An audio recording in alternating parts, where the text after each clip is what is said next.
ইন্দ্রাণী গাঙ্গুলির সম্মতি না নিয়েই ইন্দ্রাণী গাঙ্গুলির বিরুদ্ধে গিয়েই এবার কন্যা সম্প্রদান করলো শঙ্কর। হ্যাঁ বন্ধুরা, ভিডিওটা লাইক দিয়ে দেখতে থাকুন। যে মুহূর্তে কিনা কুসুম এবং আয়ুষের বিয়ে শুরু হয়ে যায় এবং তারপর মুহূর্তে বিয়ের আনুষ্ঠানিকতা সম্পূর্ণ করার জন্য যখন কিনা রাজশেখর গাঙ্গুলি বলতে থাকে যে নাও শঙ্কর, এবার যে কন্যা সম্প্রদান করতে হবে তোমাকে এবং তুমি এবার অফিসিয়ালি তোমার মেয়েকে আমার হাতে তুলে দাও এবং তার পরবর্তী থেকে আজ থেকে চিরকালের জন্য তোমার মেয়ে আমার ঘরে লক্ষ্মী হয়ে যাতে থাকে, সেই বন্দোবস্ত আমি বাদবাকিটা করে ফেলবো। ঠিক সেই সময় ইন্দ্রাণী গাঙ্গুলি যখন কিনা শঙ্করের দিকে তাকিয়ে থাকে, ঠিক সেই সময় এক পর্যায়ে রাজশেখর গাঙ্গুলি বলতে থাকে যে শঙ্কর, ওদিকে তাকানোর তো কোনো প্রয়োজন নেই। তুমি কি মনে করেছো যে ও ইন্দ্রাণী যদি তোমাকে ভয় দেখায় তাহলে তুমি এই কন্যা সম্প্রদায় করবে না এবং আমি কোনো মতেই তোমার মেয়েকে আমার ঘরে লুকিয়ে করে আনতে পারবো না? দেখো, তুমি যদি তোমার মেয়েকে কোনো মতেই কন্যা সম্প্রদায় না করো তাহলে আমি কিন্তু কুসুমের বাবা সেজে আমি কন্যা সম্প্রদায় করে আমি আমার মেয়েকে বুঝে নিতে পারবো। তাই আমি তোমাকে বলে দিচ্ছি যে মেয়ের জীবনের এই বিশেষ দিনটাকে কোনো মতেই অন্য কারোর জন্য খারাপ করতে যেও না। তুমি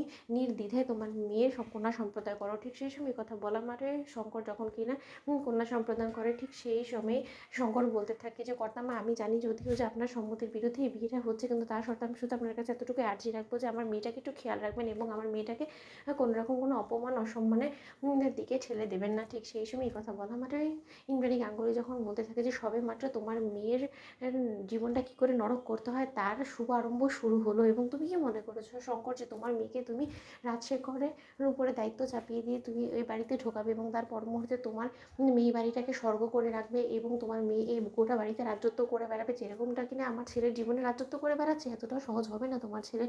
তোমার মেয়েকে এবার হাড়ে হাড়ে আমি চোখে আঙুল দিয়ে বুঝিয়ে দেবো যে তোমার মেয়ে আমার লেজে পা দিয়ে কত বড় একটা ভুল করেছে এবং আমার ছেলেকে আমার কাছ থেকে কেড়ে নিয়ে আমার গোটা সংসারটাকে উজাড় করে দেওয়ার ও যে ছক কষেছে সেই ছকে ওকেই রীতিমতো পুড়ে মরতে হবে। এতটুকু তুমি শিওর থেকো। খুব শীঘ্রই তোমার বাড়িতে তোমার মেয়ে ফিরে আসবে। টেনশন করো না শঙ্কর, এবং খুব শীঘ্রই তুমিও তোমার চাকরি হারিয়ে সর্বস্ব হারিয়ে তোমরা আবার মালদা ফিরে যাবে এবং সেই বন্দোবস্ত স্বয়ং ইন্দ্রাণী গাঙ্গুলি করবে।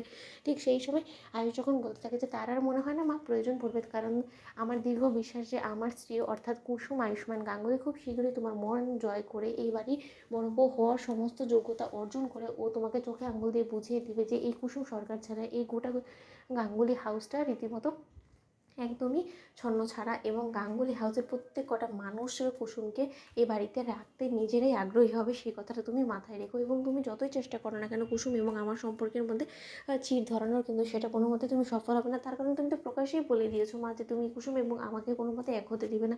তাহলে আমিও দেখি যে তুমি তোমার সর্বোচ্চ চেষ্টা করে কী করে তুমি আমাদের দুজনকে এক হওয়া থেকে আলাদা রাখো। ঠিক সেই সময় ইন্দ্রাণী গাঙ্গুলি বলতে থাকে যে আয়ুষ, তুমি কিন্তু খুব ভালো করেই জানো যে আমি তোমাকে মানুষ করেছি এবং আমি কতটা জেদি। আমি যদি কোনো কিছু একবার বলি তাহলে সেটা পূরণ করি। তো বন্ধুরা, লাইক শেয়ার করো, সাবস্ক্রাইব করো।